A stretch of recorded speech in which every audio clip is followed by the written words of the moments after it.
आज धन्यवाद द्यायला आलेलो आहे.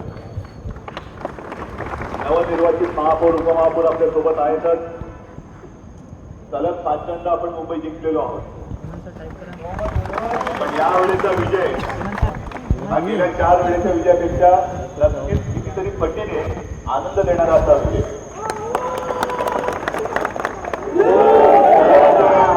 गेल्या आठवड्यामध्ये मराठी भाषेतील आपण सगळ्यांनी साजरा केला आणि मी जरा अनिलला सांगत होतो की अनिल जरा आजचा कार्यक्रम तुम्ही करून घ्या.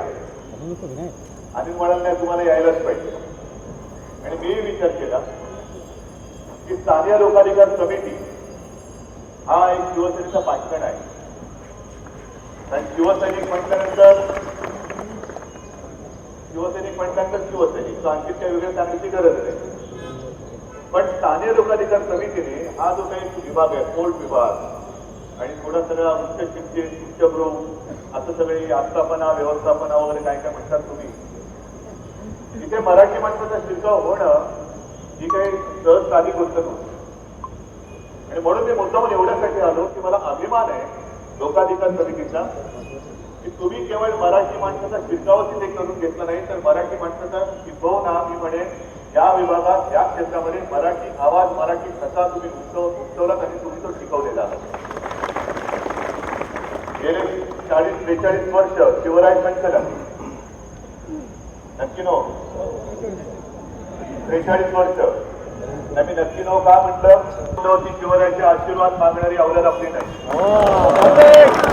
निवडणूक आशीर्वाद असतो आमच्या हातामध्ये भगवाच राहणार, दुसरं कोणतेही प्रश्न कधी येणार नाही आणि कधी येऊ सुद्धा शकत नाही. आमची मन भगवी आहे, हृदय भगव आहे, विचार भगवे आहेत आणि आम्ही मुद्रा करतो शिवदायालाच करू.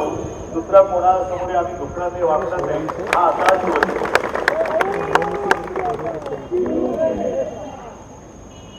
मराठी भाषा देण्याच्या वेळेला मी एक जाहीर केलं होतं की मला गजाभाऊ पुन्हा असं लोकाधिकारची एक टीम पाहिजे. जी मी कामं सांगेन ती करणारी, लोक कामं करणारी, ही तुमची तयारी टीम मला पाहिजे. आणि आज सुद्धा मी तुम्हाला सांगतोय की आज हा खरा एक शिवराय संचलनाचा आपला सोहळा आहे.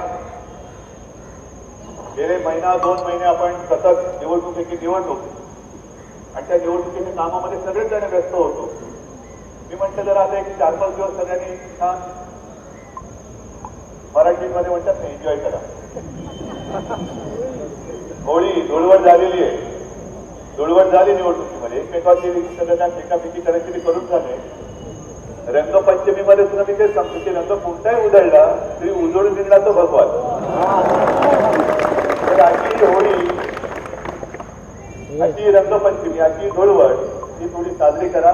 पण त्याच्यानंतर मी गजाभाऊ आणि तुम्हाला सांगतो मला लवकरात लवकर लोकाधिकारचं शिबिर पाहिजे.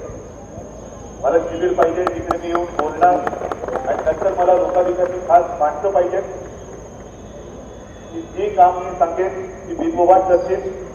आणि पुन्हा एकदा कारण मधल्या काळामध्ये जरा थोडंसं आपल्याला विसरायला होतं की लोकाधिकारी नेमकं केलं काय. अनेकदा आपण काय काय करतो हे आपण सांगत नाही आणि लोकही मग विसरून जातात की नेमकं लोकाधिकार करते काय. गेल्या काही दिवसामध्ये ते पेपरमध्ये बातमी वाचली होती. येत्या काही दिवसामध्ये केंद्र सरकारमध्ये 2 लाखापेक्षा जास्त नोकऱ्या या उपलब्ध होणार आहेत. 2 लाखापेक्षा जास्त नोकऱ्या. मला इथे लोकाधिकारची मदत पाहिजे. कोणत्या क्षेत्राच्या नोकऱ्या आहेत, कोणत्या पात्रतेची लोक लागणार.